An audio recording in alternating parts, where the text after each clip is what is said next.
Well, welcome back, folks. It is absolutely gorgeous out here today. Finally, a day with no wind, and I'm stuck in the house making dinner. So, went out last night, had a pretty good night. Not going to talk too much before the video. Before the video clips from last night. It was a night trip. You can't see very much. You know, fishing at night, I love. Filming at night, not so great. But you know, I'll go over after we come back and go over the gear that we were using here and the retrieve and the retrieve speed, and I'll show you guys all that in the daylight so you guys can see it. You know, as I had said previously in the video, real quick, let me touch on this.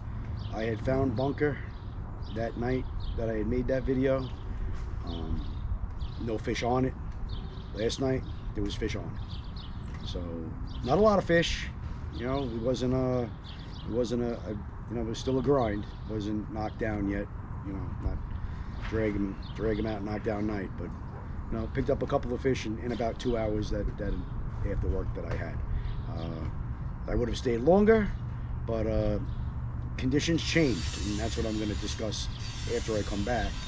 Also, what changed here, you know, and what happened to all of a sudden it kind of shut down. So without any further ado, guys, here's the clips from last night, and we'll roll back into this and kind of touch on what we were doing. All right, guys, enjoy. There we go. I knew they were out there. Decent one. Pinned all the way at the end of the cast, guys. All the way at the end of the cast. First fish hooked up local. A lot of shaking going on with that fish. He sounds like a decent one.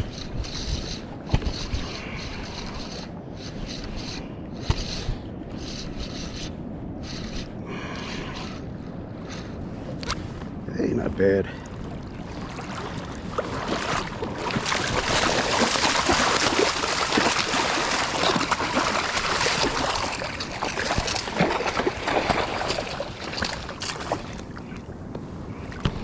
Not a bad local fish at all. Okay. Too bad. There's a way to start off the local season. All right. Throwing the Black Pearl Silver SP. Like I said, working around structure. There's a lot of bunker here tonight, and made a few casts, and this guy blessed me enough to hit this plug. That's the first local fish of the season so far. I'll probably try to grab a picture and unhook this guy and let him go. All right, guys, check it back in. Hey guys, first local fish of the year. No more running out west. Fish are where we are. Let this guy go. Go ahead, you ready? Woo! See you later, buddy. So that fish weighed in at about 10 pounds. It was actually right on 10 pounds. And yeah, God, thank God, man. Fish are here. Now, what's funny is first fish of the season out here, and it's, there we go, 30 inches. No small fish. That was weird. He hit me in close, and he went flying out of the water. I moved down a little bit. Oh! A little drag now.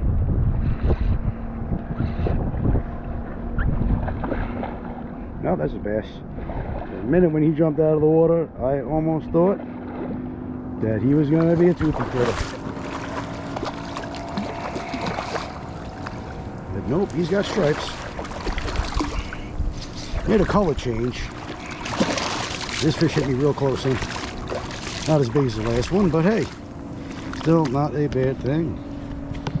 Okay, so there he is. It's raining a little bit, so there's probably water on the lens. Can't really do too much about that. All right, we're going to unhook this fish and we're going to let him go. There we go, fish number 2 for the night. So there are definitely some fish here. Not too bad of a fish. I'm gonna release him. Come on, buddy. He bit right in close too. Bunk in the stroke. I guess. Nope, no bunker in there. They're definitely feeding on those bunker though. What's up? See him? Not a bad fish at all. Probably 26, 27 inches. I had to guess. He came right unhooked. Goes, off he goes. I haven't seen the bunker too much anymore. I was almost getting ready to call it quits for the night. I slid down the current a little bit because what I find is sometimes this tide goes on, these fish move back into the rip.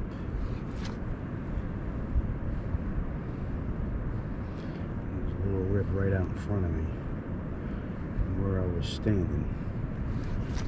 Just not have been in it. Because this little rip is real tight to the beach.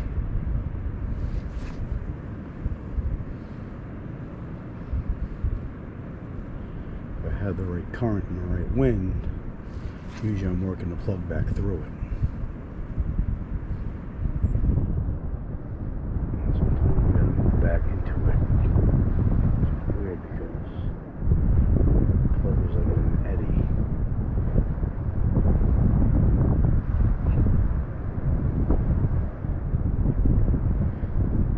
This wind kind of switched on me. Before it was pretty much dead south.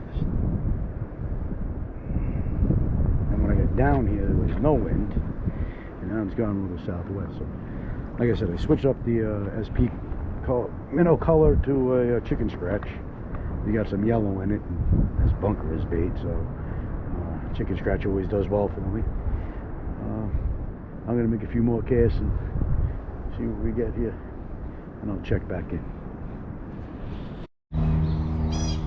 Alright guys, so there it was last night. I had those fish for probably about an hour and a half, and I only had 2 of them. So, you know, they're in. It's not hot and heavy, and it's not crazy yet, but, you know, they're in. And, like I said, the conditions kind of will dictate how the night goes. So, when I first, earlier in the night, it was a pretty much south wind, maybe just a tiny bit of west in it. I was facing north, South Shore Beach, Back Bay area anyway. So bunker generally tend to feed into the wind, swim into the wind. I guess because that's where the whatever they filter feed through, they put themselves into the wind, and you know, they get whatever food it is that's plankton and stuff that they're eating. Getting blown right to them. Then when I had actually gotten down there, the wind had died out completely. So it was very still. Fish were still in the area. First fish definitely came in there. The wind was still dead. Second fish, you can kind of hear on there that the wind started picking up, and the wind went slightly more west than it was. After that wind started picking up, those bunkers just disappeared. They were gone. I wasn't bumping into them. Not that I was bumping into them too much. They weren't that thick when I was there. They only really bumped into the line when they kind of went right through it at one point. I think I say something about that. I clipped quite a bit of the darkness video out because really there's nothing to see. I left in some of what I spoke about in regards to certain things, but you know, there you go. Conditions, fish are there, and then all of a sudden wind shift, gone. So you know, I could kind of like generally tell that those fish started, well, the bunker started pushing west because I heard them splashing, you know, off to my left, and then didn't hear them at all anymore, and the bass probably just followed them right along. Now, whether it was the incoming tide, were they pushing back further and deeper into the bay? Yeah, that's a possibility too, but it's just, you know, that wind kicked up, and then when it did, those fish just kind of disappeared. All right, so let's get into what we were using there. Plug wise, Old black, purple, silver SP minnow. And I switched it off after a little bit. After thinking about it, I'm like, well, there's bunker around, so you know, yellow is always a good imitator of a bunker. So we went with the chicken scratch, and I must have bumped the bunker or something, because there's a little scale right on there. You guys can see that. There it is. Rod wise, early in the season, this is the rod that I'm usually using. It's about a 9'4". Oh boy, I hooked myself. Lamiglas GSB paired with a 132, paired with a VS 150. Now this rod was a custom make. It's a one piece.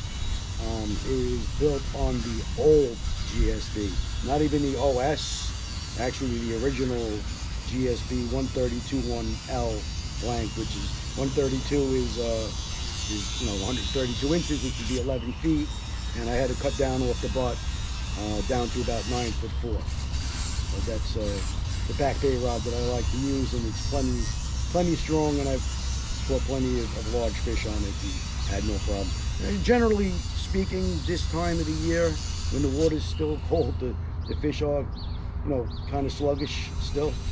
So they're not like ripping like they are when it warms up a little bit, or even in the fall when they're in that charged up white water on the front side. So, 20-pound Power Pro Super Slick. I go lighter on this rod just so I can get a little bit more casting distance. So I'm using 20 on this rod with a 30-pound leader, an improved Albright or a Alberto knot from the either to the main line, tactical angle clip. I don't use swivels anymore. I know that they make the real thin ones that slide through the guide and say that they don't crack it. I'm not taking chances. Cracking the guide sucks, especially when you don't notice it until you start casting with $20 balls. All right,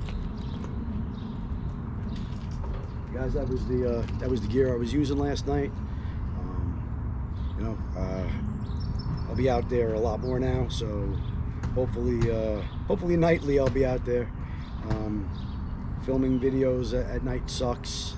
It does, but that's primarily when I fish. So I'll always come back and try to show you guys what I was using. Oh, we have to go over the retrieve speed as well, so we'll do that. All right. I'll just slip this off of the edge so we don't catch it. Basically, let me see here. Basically, dude, I'm just cranking it real slow. This is about the speed that I'm turning. Just keeping in contact with the clip. Of course,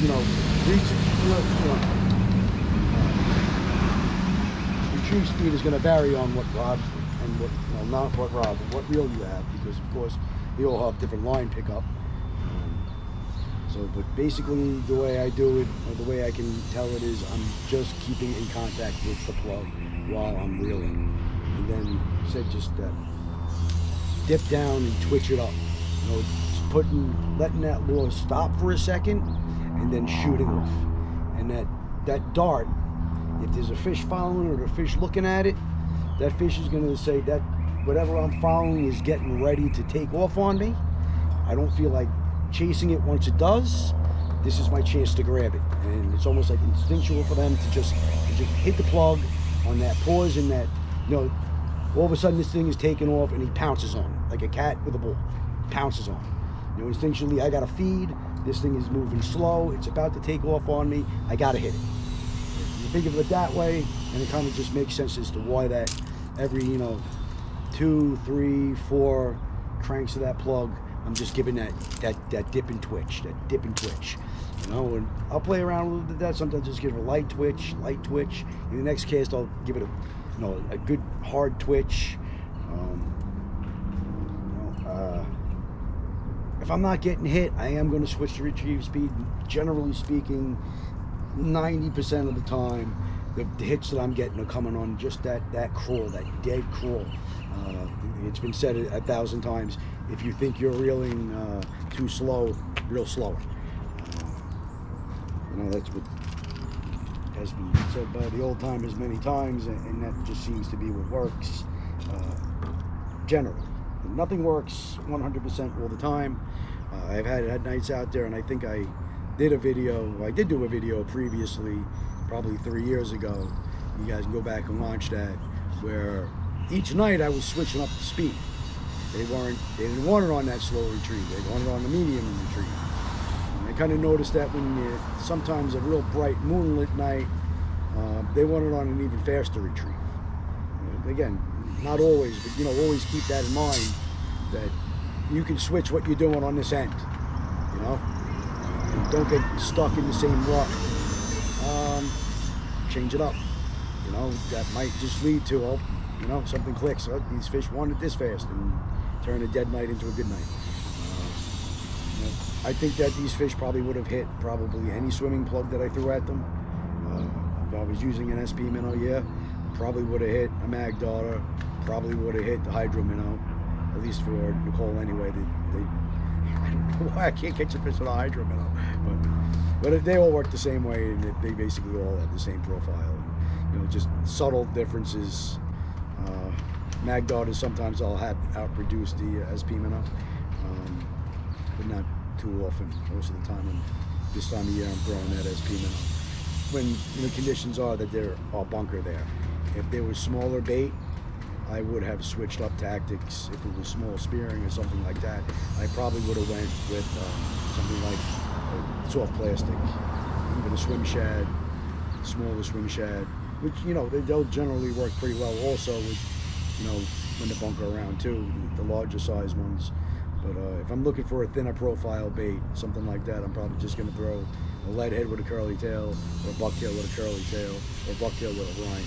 And sometimes what I'll find is when they're on that smaller bait, if I'm using a rind of some kind, it's a little bit long, and I'm getting short strikes, that I'll kind of bump it up. I'll bump it down, rather, scale it down to a curly tail, and I'll start hooking those fish that used to be short strikes. All right, guys, well, thank you for watching the video. I think I just about covered everything that I want to cover in this video. Not sure. Thanks for watching. If you're a first-time viewer, please consider subscribing to the channel. Check out some of the other videos that I have posted. Long-time subscribers, thank you for keeping and coming back, keeping us going here.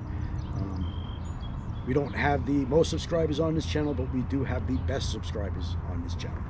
That I know. I enjoy talking with you guys, leaving the comments. Keeps me going. So, comment, like, subscribe, all that good stuff, all that good YouTube stuff that gets the analytics going. And, hope to see you guys out there, just not on my rock. Tight lines.